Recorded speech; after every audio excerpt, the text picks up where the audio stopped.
Bismillahirrahmanirrahim. Assalamualaikum warahmatullahi wabarakatuh. Alhamdulillah kita bisa bertemu kembali, diberikan kesehatan, diberikan umur panjang sehingga kita bisa belajar kembali meskipun dalam pelajaran daring. Harapan saya semoga kalian selalu diberikan kesehatan sehingga nanti dapat mengikuti pembelajaran secara utuh. Oke, untuk di semester kedua ini, semester genap, kita akan mempelajari tentang fiber optik. Meskipun fiber optik itu sudah dipelajari di teknologi jaringan, namun di pembelajaran instalasi jaringan berbasis luas ini juga dibahas. Nah, untuk mengingatkan, kalau misalkan kalian sudah mempelajari tentang fiber optik ataupun kalian masih belum, saya memberikan dasarnya dulu sehingga nanti ketika kalian mempelajari tentang fiber optik sedikit nyambung kalau sudah mengetahui dasar ini. Nah,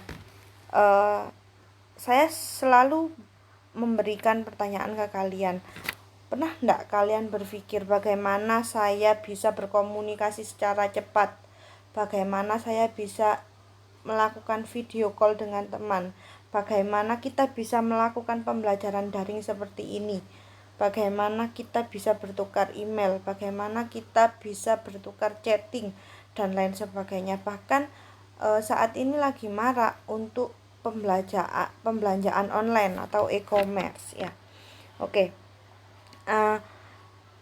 Jadi kalau saya sering kali bilang bahwa informasi itu diberikan bukan langsung sesuai dengan tujuan, namun di situ ada prosesnya. Nah, kenapa kok bisa terjadi? Bagaimana kita bisa melakukan komunikasi ini? Nah, itu diakibatkan karena adanya jaringan. Namun, contoh kalau yang kalian tahu, yang kalian pernah pelajari, itu adalah kabel RJ45. Apakah mampu kabel RJ45 itu dilakukan di seluruh dunia? Otomatis tidak. Bahkan yang antar kota pun kita juga sulit untuk melakukan komunikasi tersebut secara lancar. Nah, bagaimana caranya dunia bisa melakukan komunikasi? Itu dengan menggunakan jaringan yang ada di bawah tanah atau di bawah laut. Kalau kalian lihat di foto di bawah foto di layar ini, itu adalah contohnya kabel fiber optik. Di situ banyak beberapa kabel atau serat ya. Kalau misalkan di fiber optik itu sendiri kan teknologi kabel yang menggunakan serat kaca atau gelas yang sangat halus dan lebih kecil dari sehelai rambut. Kalau kalian bisa bayangkan sehelai rambut itu saja sudah tipis, apalagi kalau kalian bisa melihat jaringan atau serat-serat yang ada di fiber optik itu sangat kecil sekali. Namun bagaimana bisa membawa kita kepada komunikasi. Nah, bagaimana serat optik itu bisa merevolusi dunia di sekitar kita? Yang pertama, serat optik itu membawa informasi dalam bentuk cahaya.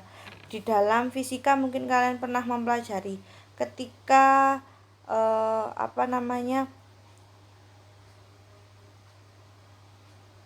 meningkat indeks bias. Semakin meningkatnya indeks bias, cahaya semakin berbelok ke permukaan. Nah, dalam fenomena pemantulan internal total itulah digunakan serat optik untuk mengirimkan cahaya. Nah, kemudian untuk struktur kabel yang ada di fiber optik itu ada core inti. Itu merupakan serat kaca yang tipis menjadi media cahaya. Kemudian ada cladding. Cladding ini lapisan luar melindungi inti. Kemudian ada coating, itu pelindung mekanis yang menjaga serat optik dari kerusakan yang dapat terjadi karena lengkungan kabel atau gangguan luar. Kenapa kita harus menggunakan fiber optik? Karena fiber optik itu tidak menyalurkan listrik, jadi sehingga tidak mudah untuk terjadi kerusakan. String member atau outer jacket itu pelindung yang menjaga kabel dari gangguan luar yang bisa menyebabkan kerusakan pada bagian core seperti ini. Nah, bagaimana serat optik itu mengirimkan sebuah informasi seperti yang saya sampaikan tadi, bagaimana kita bisa berkomunikasi secara cepat.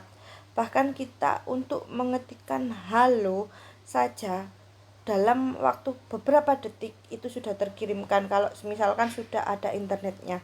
Sedangkan kalau kalian pahami, kalau kalian ketahui halo itu sebenarnya dari biner ya, jadi dikonversikan jadi biner yang setara dengan N. Nah, dengan urutan 0 dan 1. Setelah itu, konversi gelombang elektromagnetik bahwa 1 itu dikategorikan dengan frekuensi tinggi dan 0 itu frekuensi rendah. Nah, setelah itu dari gelombang elektromagnetik diterima oleh menara, dan jika frekuensi tinggi yang diterima maka menghasilkan gelombang cahaya yang akan membawa informasi tersebut melalui jaringan yang rumit sehingga mencapai sebuah tujuan. Jaringan rumit itu seperti apa ya? Jaringan rumit itu berada di bawah laut atau di bawah tanah. Nah, jaringan-jaringan yang membawai itu adalah perusahaan besar seperti AT&T, kemudian Orange, kemudian Horizon dan Google.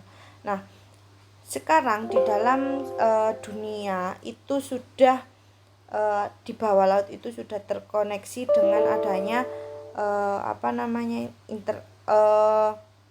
serat optik. Nah, jika di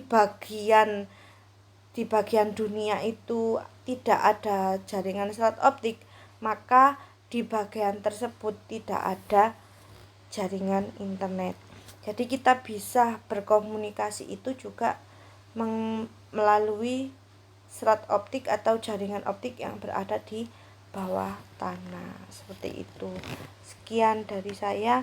Mungkin nanti lebih jelasnya semoga kita bisa bertatap muka sehingga kita bisa melakukan tanya jawab. Sekian, terima kasih.